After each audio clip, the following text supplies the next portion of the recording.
Lesnar is in big trouble. Bad. It's bad. Is a statement that was made by my partner Daniel Cormier. And I do not believe that Daniel meant for that to go anywhere. I don't know how much Daniel himself meant it at the time, as much as he's doing a live interview.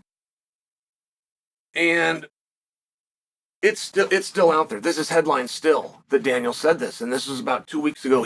Daniel was working, I believe, with Demetrius Johnson. I think he was Demetrius's guest at the time.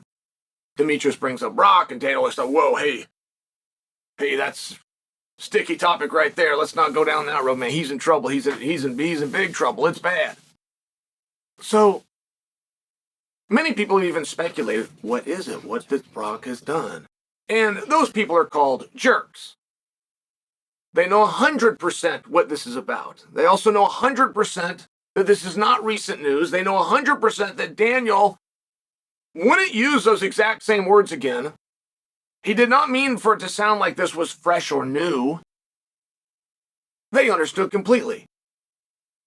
Brock got involved in something called sexting. And this is an uncomfortable word. It's a combination of the word sex and texting. Where they're essentially, this is what the kids do now, right? They're dating online. It's very different world. But this is what this is called, and they don't want to talk about it. There's like a maturity level, and the media doesn't have it, and they don't want to say the word sexting, and they don't want to explain what that is a colloquialism for.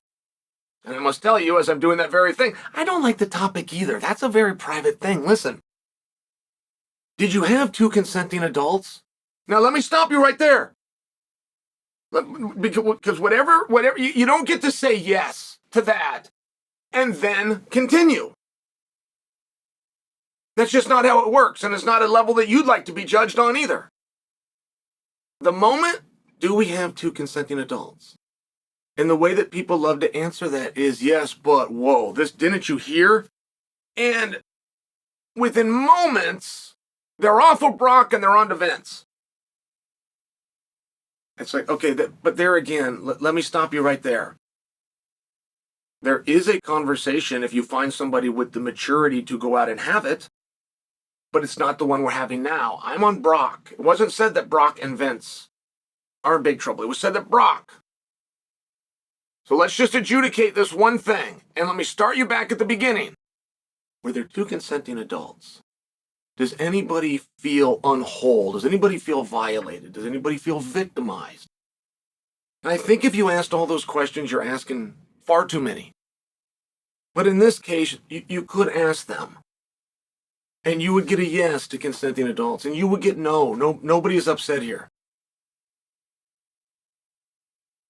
And it should stop right there. But it never does. People then want to say what this was, and then deem that it was bad, which is like some kind of a virtue signal. I mean, where are the freaks at that are standing up and go, oh, that was minor league texting. I got way crazier than that. I mean, where are they at? Nobody has defended Brock, as a matter of fact. Nobody has even just told the truth about Brock. Bury him, guys. Bury him. Just tell the truth. We believe that Brock was texting, and we have to say that. We have to. Nobody has even taken the step to verify that that was Brock's phone number, which would be pretty easy to verify. It's only about 8 people that you could ask, but people do have that number. Nobody has verified that it was Brock on the other end of that number. I think it's reasonable to assume that he was. I'm sharing for you. The most minor of investigations were not done. Now, why wouldn't a minor investigation be done? Why wouldn't we juxtapose that number with a small handful of people that have it just to get a conversation? Why wouldn't we at least ask Brock, hey, was that you? Do you want to know why? Because it wasn't any of our business. Because there was two consenting adults. Because in the level of crime, this was not only not felonious, this was not even mischief, this was not even a misdemeanor. This was not looked at in any level by any authoritative body. Because it was two consenting adults talking dirty. Do you understand where this is embarrassing for Brock? Do you understand how that's a big punishment? How would you like your search history? How would you like that put out for the world? All right? I mean, do you understand where this is a very private thing? That would be a big punishment. Whatever it was that you were looking up, you go, hey, don't make me do an explanation. If you're going to tell the world that I did this and you're going to humiliate me, we're good. Like, whatever it is I've done, a public humiliation, we're good. But that's not where it stopped with Brock. In fact, it didn't even start with that with Brock. They fired him. Not only did they fire him, they did what's called cancel, where they go back and they can wash you out of history, like because we're so much of an online world. Pictures and matches you had and covers of DVDs where you're the main event of WrestleMania, and all of a sudden they blur you out and they put the co-main event on there. Like I'm just saying, all of these things happen to Brock. Then in addition to that, you have people coming out and speculating and acting as though, hey, we're not really sure what happened, and here's what Daniel said, and trying to put it on Daniel. And is there something with a maturity level? Like, does that topic just make you so uncomfortable? And by the way, why has nobody defended him? Like there's stories here, and the focus was Vince. You guys understand this? Vince is actively attempting to get that company back, according to reports. He is actively trying to secure the funds to come back in and buy that company. And if he can, he will. And he will be reinstated as chairman. Now, whether we get there or not, I'm just sharing that there's a road to do that. There's a road for him to return to his position. There's no road for Brock to come back. There's no door open. There's nobody saying, hey, it's been enough time. And that surprises me. And Brock did not go out and make friends within the media. That's true. Brock had a very bright star, and he could have helped a lot of people in the media, and he didn't. But I do want you to understand that it's for that reason that they don't speak up on his behalf. It's almost a payback. He didn't have anybody he could go to. Go, hey, can you help me out with a good article? He didn't have anyone to go to. He did not build a single friend. Okay. But I tell you that because it's not that people aren't speaking up because they didn't like him, or even that he wasn't a good guy, or even that, okay, we got to deal with this topic and it's so embarrassing, we don't want to address it, we don't want to attach to it, right? I mean, that's what Daniel was doing in this argument. Hey, don't attach me to it, get me off of Brock, let's just change the topic. Like, it was so sticky in some people's mind, we'll just avoid it. Okay, great, but for those kinds of things that are absolutely non-crimes, and not to mention personal, and not to mention not any of our business, to the point that we don't even want to speak about it, we haven't even called and asked Brock for his side, we haven't even called anybody else and asked them for them side, because nobody's complaining. It was just something embarrassing that got found out. And there are people that have great stories with Brock. I have one. I came into a room.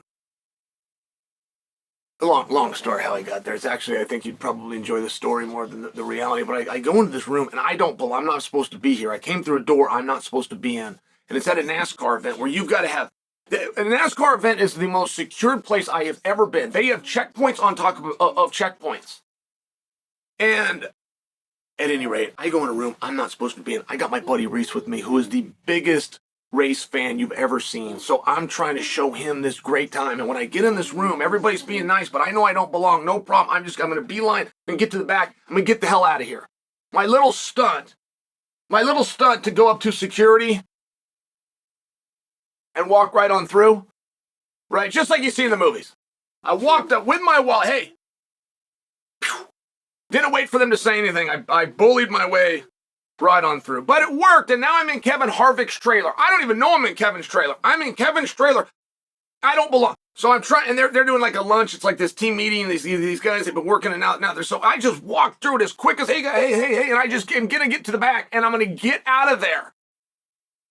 I get to the back, there's Harvick, there's Brock, and there's Brock's daughter. And I tell you that whole story just for that build-up, but hey guys, how you doing? So even Harvick's probably like, I never met Harvick. Right? I knew him. Harvick's such a MMA supporter. Anyway, I'm in his trailer, and now I'm with Brock. But I share this moment with you because when I got back there, I had a public heat with Brock based on things that I had said about him and done about him, specifically on the Jim Rome show, and now I'm seeing him for the first time, and not to mention we're in a corner. And Brock says, hey, Chael, just like that. And he introduces me to his daughter. But if you could have felt in the moment, Brock was so proud to introduce me to his daughter. She must have been about 11 at that time. And if I did the math, yeah, that's a good guess. She would have been about 11. Now she's best in the nation. But he was so proud. Like, if you could have just heard how he said it. The hey Chael didn't get me very far. The hey Chael didn't light up his eyes. And he was very nice. I says, my buddy Reese, and he shook his hand. He was very nice. But when he brought her in and started to talk about her, it was just this different thing. Brock is a very special guy. He's got a very special side to him. And he was a very intense performer. And he's living the gimmick. You must understand, Brock coming out and doing PR for himself would be against the very gimmick that Brock spent 20 plus years growing. But nobody else, they're so uncomfortable with the word sexting that they'll bury Brock in an interview. All this time later, what are we? Years, guys. We're years. 2, 3, 2. And all they have to do is tell the story. If you're going to do the print, you're going to have the awkward conversation, and you're going to report something as news today, which is, nobody reports news of 2 years ago. It's just, it doesn't work that way. But if you're going to do it, tell people what happened. Get over that awkward 6th grader inside of you and come out and say, 2 consenting adults sent each other dirty text messages. Say it. And do you also know, aside from the immaturity, why nobody does say that? Because they know full well there's not a story there.